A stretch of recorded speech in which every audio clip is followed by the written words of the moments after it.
This is a Loud Air Base in Qatar. It is the largest U.S. military installation in the Middle East, home to roughly 10,000 American personnel and the forward hub for U.S. air operations across the entire region.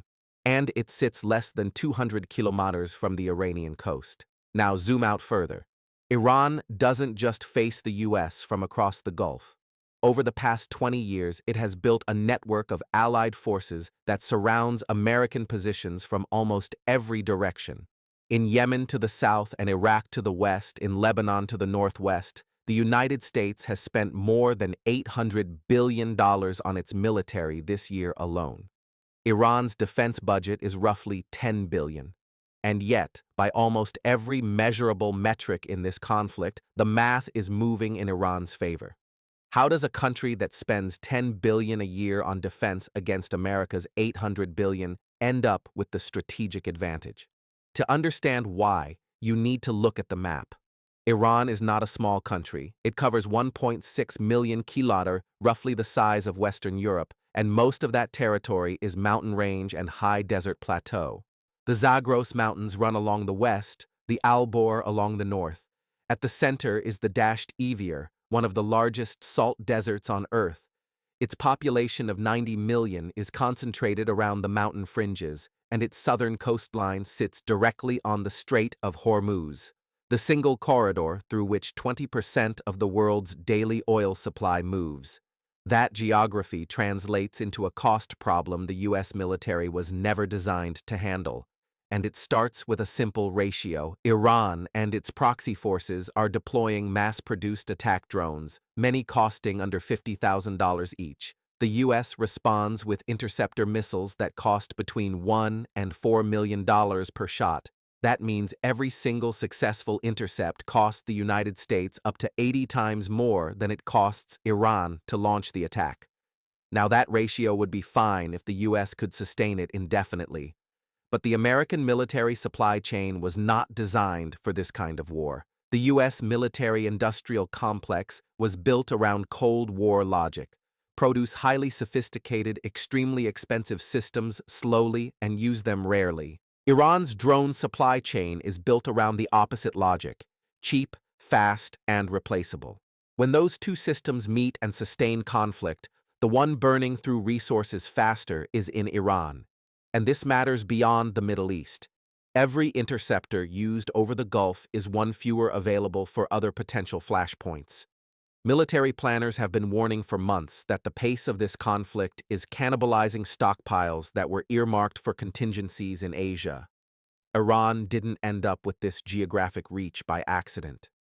Starting in the early 2000s, Tehran began investing heavily in what military strategists call forward defense, building, funding, and arming allied forces, positioned at strategic points across the region. The logic was straightforward. If you can't match American firepower dollar for dollar, make American power projection expensive everywhere at once. In Yemen, the Houthis sit directly on the Bab-el-Mandeb Strait, one of the two choke points that control shipping in and out of the Red Sea. In Lebanon, Hezbollah has spent decades fortifying positions along the Israeli border. In Iraq, Shia militias operate near American bases, complicating any U.S. logistics or ground supply chain. Each of these forces serves as both a deterrent and a lever. What this network does is force the United States to defend in multiple directions simultaneously, while Iran can calibrate pressure in any one direction without fully committing. That asymmetry of focus, multiplied over months of conflict, is exactly how a smaller power wears down a larger one. And for 20 years, Iran was preparing specifically for this scenario. The 12-day exchange last June, when Israel and the U.S. struck Iran and Iran struck back, gave Tehran a real-world test of how American and Israeli air defenses actually performed under pressure. 8 months later, Iran launched its next major campaign with that data in hand. Here's the part of this conflict that most coverage has missed, and it's hiding in plain sight on the map. The Gulf Cooperation Council countries, Saudi Arabia, the UAE, Qatar, Bahrain, Kuwait, are desert nations. The Arabian Peninsula gets less than 100 millimeters of rainfall per year across most of its territory. That is below the minimum threshold for rain-fed agriculture. These countries cannot meaningfully feed themselves, and they have almost no natural fresh water. Desalination solves the water problem. Coastal plants convert seawater into drinking water and supply approximately 60% of the GCC's fresh water. Riyadh, a city of 10 million people, sits deep in the interior, fed by pipelines from those coastal plants. If those plants go offline, the city's water reserves run out in roughly 2 weeks. On the food side, the GCC imports roughly 85 to 90% of its food supply.